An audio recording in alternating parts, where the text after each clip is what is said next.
Ukraine के राष्ट्रपति Zelensky का बड़ा बयान भी इस बीच सामने आया है। अमेरिका हमें बातचीत के लिए मजबूर नहीं कर सकता है, हम एक स्वतंत्र देश हैं, ज़ेलेंस्की ने कहा है। यूक्रेनी रेडियो इंटरव्यू के दौरान ज़ेलेंस्की का ये बयान सामने आया है।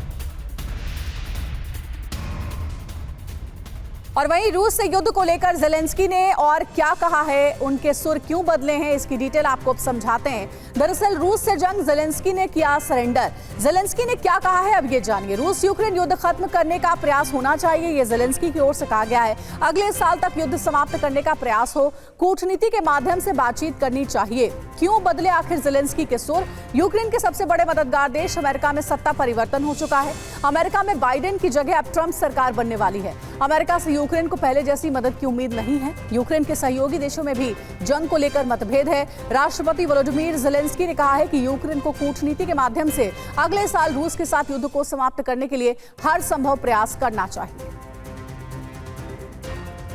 और खेरसोन में रूसी सैनिकों पर ड्रोन अटैक हुआ है। वॉर जोन में आगे बढ़ रहे सैनिकों पर हमला किया गया। यूक्रेनी हमले में 3 सैनिकों की मौत भी हो गई है। तो ये बड़ी जानकारी मिल रही है कि यूक्रेनी हमलों में 3 सैनिकों की मौत हो गई है। वॉर जोन में आगे बढ़ रहे सैनिकों पर यह बड़ा हमला किया गया है।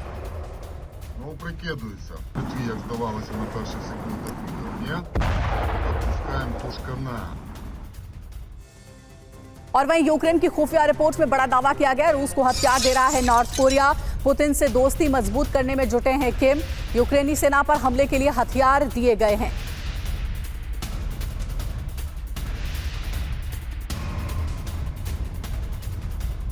और इस खबर की और डिटेल आपको हम बताते हैं, क्या जानकारी सामने आ रही है। रूस नॉर्थ कोरिया में दोस्ती का क्या नया दौर शुरू हो रहा है। देखिए, डिटेल ये है कि रूस को हथियार सप्लाई कर रहा है नॉर्थ कोरिया। यूक्रेन की खुफिया रिपोर्ट है ये।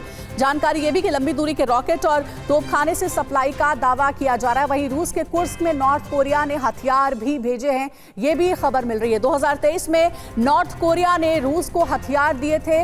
रूस से रिश्ते और मजबूत करना चाहता है नॉर्थ कोरिया। और यूक्रेन की खुफिया रिपोर्ट के हिसाब से ये सारी डिटेल्स हमने आपके साथ शेयर की है।